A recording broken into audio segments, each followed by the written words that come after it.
सुब्बा शास्त्री को सबक मिला। तेनालीराम की कहानी। एक बार फारस देश से घोड़ों का एक व्यापारी कुछ बेहद उत्तम नस्ल के घोड़े लेकर विजयनगर आया। सभी जानते थे कि महाराज कृष्णदेव राय घोड़ों के उत्तम पारखी हैं। उनके अस्तबल में चुनी हुई नस्लों के उत्तम घोड़े थे। महाराज ने फारस के व्यापारी द्वारा लाए गए घोड़ों का निरीक्षण किया तो पाया कि वे घोड़े दुर्लभ नस्ल के हैं। उन्होंने व्यापारी से सभी घोड़े खरीद लिए, क्योंकि वे अपनी घुड़सवारी सेना को और मजबूत व सुसज्जित करना चाहते थे। जब घोड़ों का व्यापारी चला गया तो महाराज ने अपनी घुड़सवार सेना के चुने हुए सैनिकों को बुलाया और एक एक घोड़ा देते हुए उसकी अच्छी तरह देखभाल और उसे भलीभांति प्रशिक्षित करने को कहा। साथ ही यह भी कहा कि घोड़ों के प्रशिक्षण व भोजनादि का सारा खर्च राजकोष वहन करेगा। तेनालीराम को जब पता चला तो वह भी महाराज के पास पहुंचा और एक घोड़ा अपने लिए भी मांगा। उसे भी एक घोड़ा दे दिया गया। तेनालीराम ने घोड़े को घर लाकर अस्तबल में बांध दिया, लेकिन उसे न जाने क्या सूझा कि उसने अस्तबल के सामने की ओर भी दीवार उठवा दी। अब अस्तबल की स्थिति कुछ ऐसी हो गई थी कि न तो वह घोड़ा कहीं बाहर जा सकता था और न ही कोई उस अस्तबल में प्रवेश ही कर सकता था। तेनालीराम ने अस्तबल की दीवार में एक छोटी सी खिड़की छुड़वा दी थी, जहां से घोड़े को दाना पानी दिया जा सके। उसी खिड़की से तेनालीराम घोड़े को हरी घास दाना पानी देता और घोड़ा भी खिड़की से अपना मुंह बाहर निकालकर उसे मुंह में दबाता और भीतर खींच लेता। घोड़े को पानी भी इसी खिड़की द्वारा पहुंचाया जाता। करीब 1 महीने बाद महाराज ने घोड़े की सुध-बुध ली और यह जानने की कोशिश की किस प्रकार उसकी देखभाल व प्रशिक्षण का काम चल रहा है। तब सभी सैनिक अपने अपने घोड़े लेकर महाराज के सम्मुख आ पहुँचे। हृष्ट-पुष्ट व भली भांति प्रशिक्षित घोड़ों को देख महाराज बेहद प्रसन्न हुए, लेकिन तभी उन्होंने पाया कि तेनालीराम और उसका घोड़ा कहीं दिखाई नहीं दे रहे। इधर उधर निगाहें दौड़ाते महाराज ने पूछा, तेनालीराम कहाँ है? जाओ, उससे कहो कि अपने घोड़े के साथ हमारे सामने जल्दी पेश हो।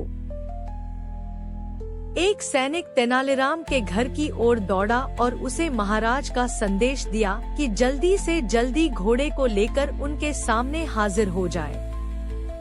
लेकिन तेनालीराम अकेला ही चल दिया। उसे अकेला आया देख महाराज बोले, तुम्हारा घोड़ा कहाँ है?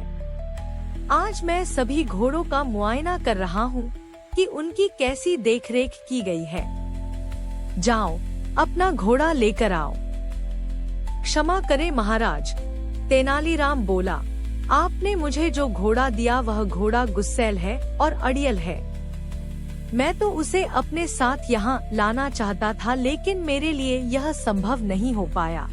कहकर तेनालीराम चुप हो गया। यदि ऐसा है तो मैं कुछ बहादुर सैनिकों को तुम्हारे साथ भेज देता हूँ, जो तुम्हारे साथ जाकर घोड़ा ले आएंगे। महाराज ने कहा, नहीं नहीं महाराज, ऐसा हरगिज न करिएगा। अब तक घोड़े की देखभाल मैंने की है और मैं ब्राह्मण हूँ, इसलिए अच्छा तो यह होगा कि आप किसी पंडित या पुरोहित को घोड़ा लाने के लिए मेरे साथ भेजें। होठों पर रहस्यमय मुस्कान लाते हुए तेनालीराम बोला। संयोगवश राजपुरोहित उस दरबार में उपस्थित था। वह राज परिवार में कुछ पूजा पाठ के कर्मकांड करवाने वहां आया था। सुब्बा शास्त्री नाम था राजपुरोहित का। क्या तुम तेनालीराम के साथ जाकर उसके अस्तबल से घोड़ा यहाँ ला सकते हो? महाराज ने उससे पूछा।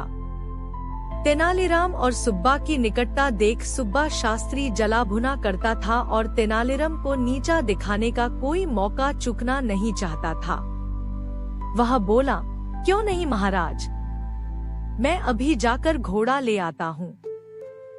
ऐसे एक घोड़े की तो बात ही क्या, मैं 10 बिगड़ल गुस्सैल घोड़ों को साथ ला सकता हूँ। ठीक है, यदि ऐसा है तो आइए मेरे साथ। तेनालीराम बोला। जब सुब्बा शास्त्री और तेनालीराम जा रहे थे तो रास्ते में तेनालीराम बोला, शास्त्री जी, मैं जानता हूँ कि आप विद्वान हैं और मैं यह भी जानता हूँ कि आपने अश्वशास्त्र का अध्ययन भी किया है।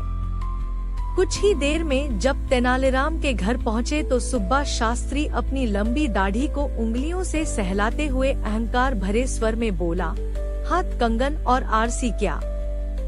आखिर तुम्हें मेरी योग्यता पर विश्वास हो ही गया। लेकिन शास्त्री जी, मेरा घोड़ा कोई साधारण घोड़ा नहीं है, इसलिए मेरा कहना माने तो पहले खिड़की से झांक कर देख ले।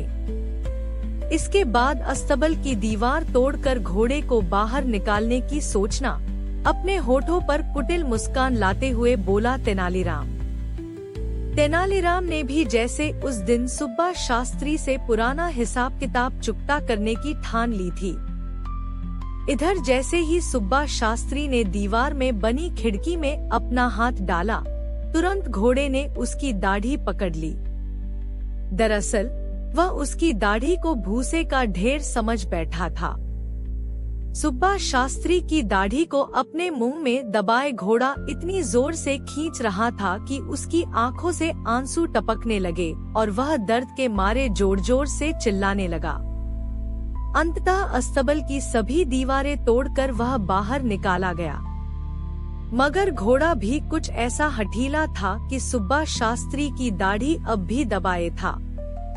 कोई और रास्ता न देख उन्हें उसी अवस्था में राजमहल की ओर जाना पड़ा।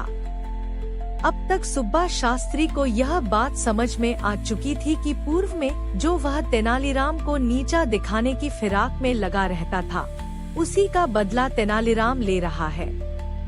वह तो बस मौके की तलाश में था जो उसे आज मिल गया था। इधर महाराज और अन्य घुड़सवार सैनिक बेसब्री से उनका इंतजार कर रहे थे। तभी तेनालीराम और सुब्बा शास्त्री की दाढ़ी मुंह में दबाए वह घोड़ा वहां आ पहुंचा। सुब्बा शास्त्री को इस हास्यास्पद स्थिति में देख सभी उपस्थित जन ठहाके मारकर हंसने लगे। यहाँ तक कि महाराज भी अपनी हंसी पर काबू न कर सके और बेतहाशा लगातार हंसते ही चले गए। लोगों को इस प्रकार हंसते देख वहां मौजूद घोड़े भी तरंग में आकर हिनहिनाने लगे। तेनालीराम का घोड़ा, जो सुब्बा शास्त्री की दाढ़ी मुंह में दबाए था, भी यह देख हिनहिनाने लगा। जैसे ही घोड़े ने अपना मुंह खोला, दाढ़ी मुक्त हो गई। सुब्बा शास्त्री ने चैन की सांस ली। तभी एकाएक अपनी हंसी को रोक महाराज गंभीर हो गए और बोले, तेनालीराम, मुझे इससे कोई आपत्ति नहीं कि लोगों को हंसाने के लिए हास परिहास किया जाए, बल्कि यह तो अच्छा ही है क्योंकि हंसना स्वास्थ्य के लिए उत्तम होता है। लेकिन ऐसा परिहास मुझे स्वीकार्य नहीं जिसमें दूसरे को पीड़ा या कष्ट होता हो। तुमने सुब्बा शास्त्री जैसे विद्वान के साथ जो सुलूक किया है वह कतई शोभा नहीं देता। यह सरासर शास्त्री जी का अपमान है। मैंने तुम्हारे दिमाग में छिपी किसी खुराफात का अंदाजा उसी समय लगा लिया था जब तुमने मुझसे घोड़ा मांगा था, वरना तुम्हें घोड़े से क्या लेना देना। चलो, अपनी गलती के लिए शास्त्री जी से क्षमा याचना करो। लेकिन इससे पहले कि तेनालीराम क्षमा याचना करता, सुब्बा शास्त्री आगे बढ़कर बोला, महाराज, तेनालीराम का कोई दोष नहीं, यह निर्दोष है। दोषी यदि कोई है तो मैं हूँ। मैं तो हमेशा तेनालीराम को नीचा दिखाने की फिराक में लगा रहता था और कई बार तो मैंने इसका अपमान भी किया। लेकिन मेरे दुर्व्यवहार को यह बेचारा चुपचाप सहन कर गया। एक शब्द तक मुंह से नहीं निकला कभी।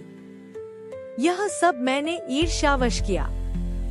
इसने जो कुछ भी मेरे साथ किया अच्छा ही किया। दरअसल आज जो कुछ भी हुआ उससे मेरी आंखें खुल गई हैं। तेनालीराम ने मुझे सदराह दिखाई है।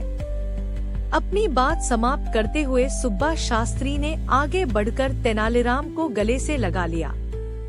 वहां उपस्थित महाराज और अन्य सभी उन दोनों को गले मिलना देख बेहद प्रसन्न हुए। इस प्रकार की कथा, रोचक कहानियाँ और सुविचार सुनने के लिए कृपया आप अपने इस YouTube चैनल को लाइक, शेयर और सब्सक्राइब करें। धन्यवाद।